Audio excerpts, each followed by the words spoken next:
A Petrobras reajusta o preço da gasolina em 6,6%. O aumento passa a vigorar à meia-noite e vale para as refinarias. Ainda não se sabe o impacto que a medida terá no valor do litro do combustível nos postos, mas o certo é que haverá repasse ao consumidor. O litro do diesel também fica 5,4% mais caro.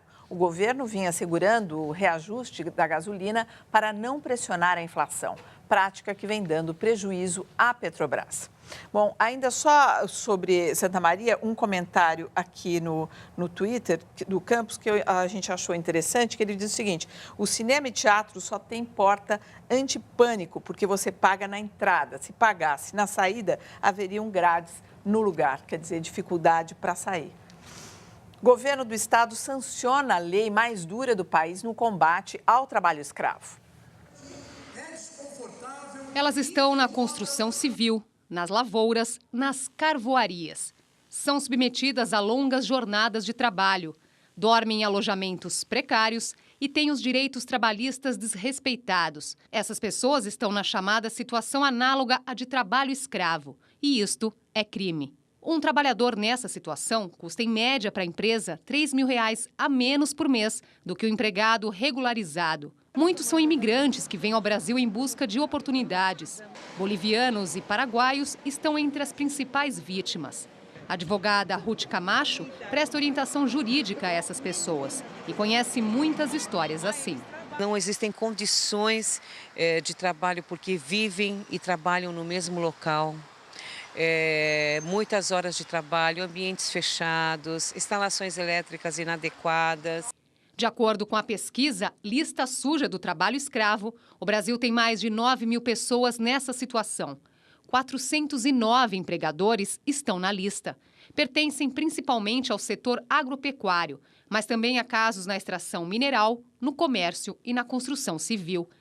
A pesquisa é realizada pela Organização Internacional do Trabalho, por organizações não governamentais e pelo Ministério do Trabalho, que somente no ano passado registrou mais de 2.500 pessoas resgatadas do trabalho escravo no país. O governo do estado de São Paulo sancionou uma lei para fechar as empresas que usam trabalho análogo à escravidão. A medida vai cassar a inscrição das companhias no cadastro do ICMS. Com isso, elas não poderão mais emitir nota fiscal, o que inviabiliza a comercialização de seus produtos.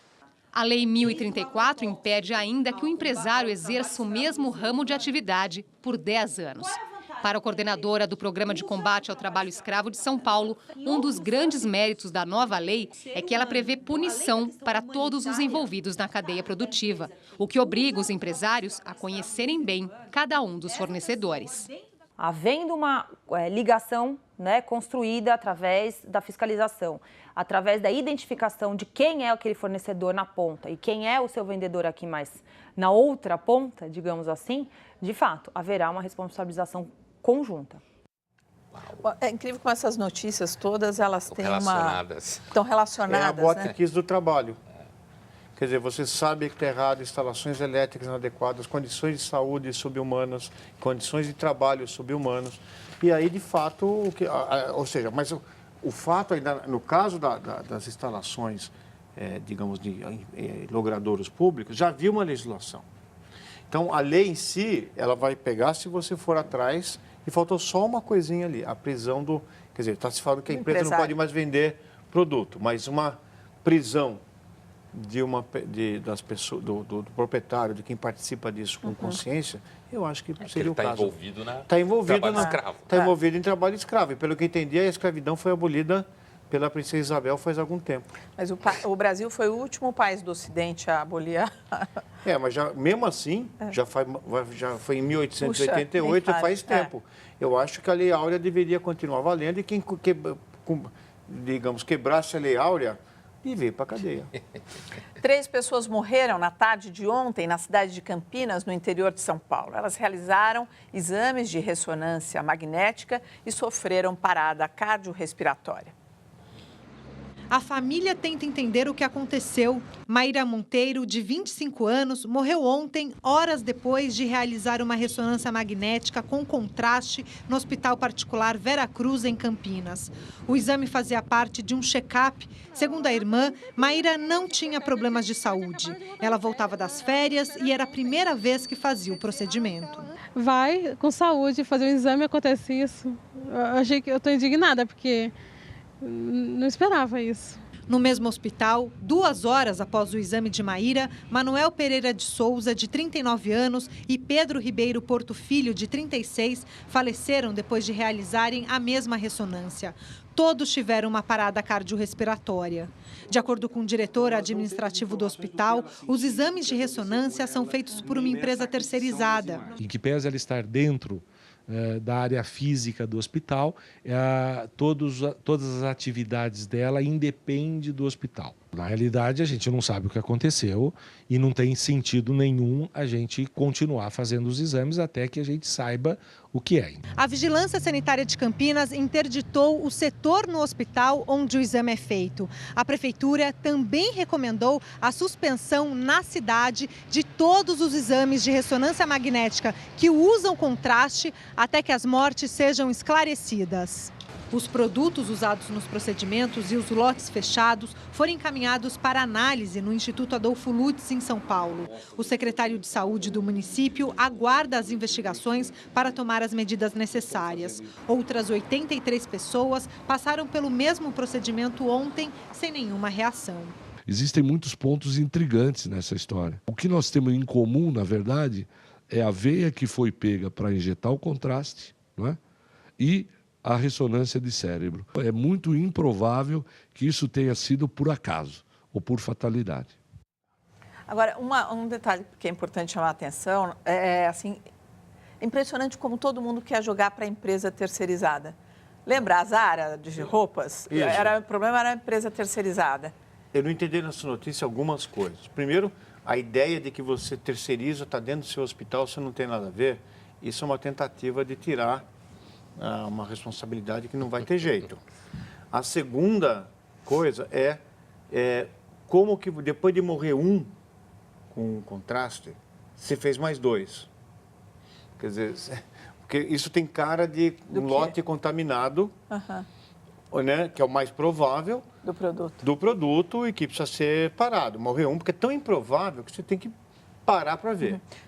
E o terceiro, por que uma pessoa que está normal, com 29 anos, sem nenhuma... Ou ela tinha uma doença anterior, mas por que você vai fazer uma angiorressonância de contraste como check-up? Quer dizer, isso me parece uma coisa... Essas 3 coisas até agora eu não consegui entender. Olha, tem muita pergunta aqui para vocês, impressionante.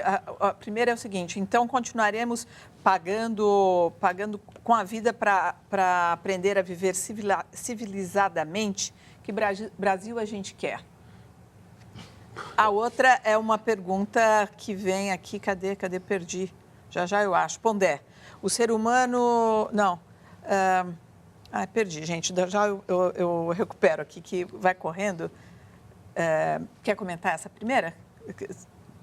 De viver civilizadamente, a gente tem que pagar com a vida?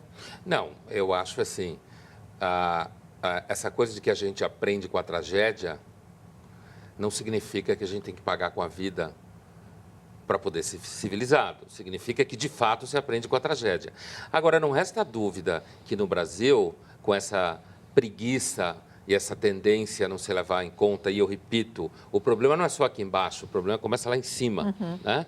Eu lembro que há alguns dias atrás, no jornal aqui, a gente debatia uma facilitação de passaportes diplomáticos. Foi. Estava na pauta. Para o R.R. Soares. Então, é uma coisa assim, foi ampliando.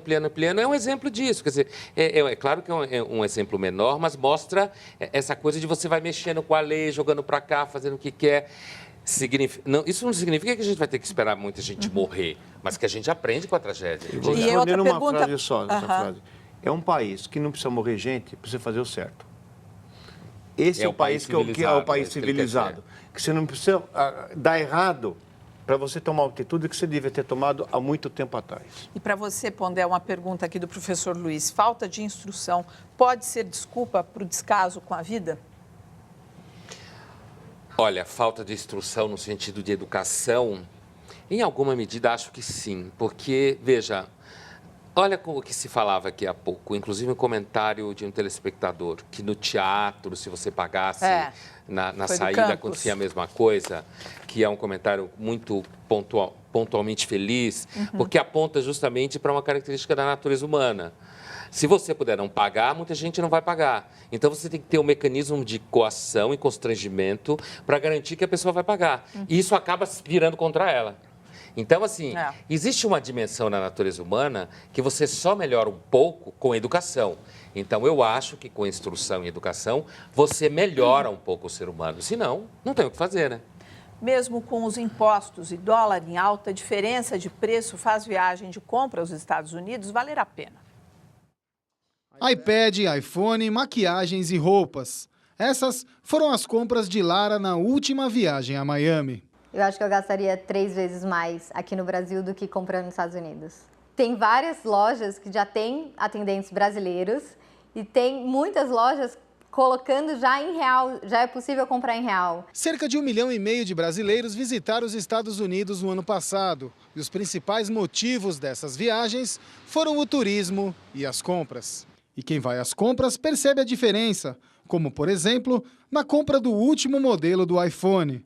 Pelo valor desembolsado para adquirir o mesmo aparelho, aqui no Brasil, o consumidor pode fazer o seguinte plano: comprar uma passagem aérea na promoção para Miami, pagar a diária do hotel por uma noite, sair para passear e comprar o smartphone. E o total da conta? Pouco mais de R$3.000. No Brasil, o aparelho com as mesmas configurações não sai por menos de R$3.000. Para este lojista, o excesso de impostos encarece muito o produto importado. A questão que mais pesa mesmo são os impostos, cara. O imposto de fora para trazer aqui para o Brasil é muito pesado. Este professor de Economia e Finanças afirma que a alta do preço vai além dos impostos. Precisa ser revisto também o lucro do Brasil, porque as empresas querem ganhar tanto no Brasil e uma margem muito maior do que operam lá. O especialista fez ainda uma pesquisa e revelou que o nova-iorquino trabalha 27 horas para comprar um iPhone. Já o paulistano precisa de 106 horas trabalhadas para comprar o mesmo produto. Alguns países em que algumas lojas sofreram boicotes ou foram sancionadas pela população mesmo por abusos de preço, reviram suas políticas. O brasileiro ainda pensa muito se a parcela cabe ou não no bolso e esquece de se perguntar se aquele produto está chegando num preço razoável quanto ao custo. Pondé. Assim, eu acho que a fala dele é muito bem-vinda. Assim, existe uma combinação.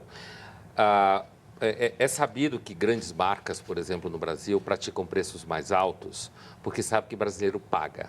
Porque, infelizmente, inclusive no Brasil, existe uma cultura que eu acho bastante infeliz de gente ter prazer de dizer que pagou mais caro por uma coisa porque mostra, supostamente, que com isso ela tem grana.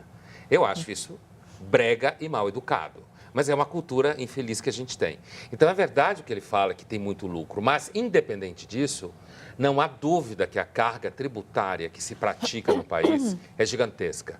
Embutido nos preços, tem uma gama de impostos que é um assalto completo. E isso aumenta. Então, juntando essa coisa dos impostos que a matéria falou antes, com o que ele disse com relação aos lucros, a gente vê o quê? Mais uma vez, um casamento infeliz entre o Estado brasileiro e uma prática de capitalismo perverso, que é típico daqui.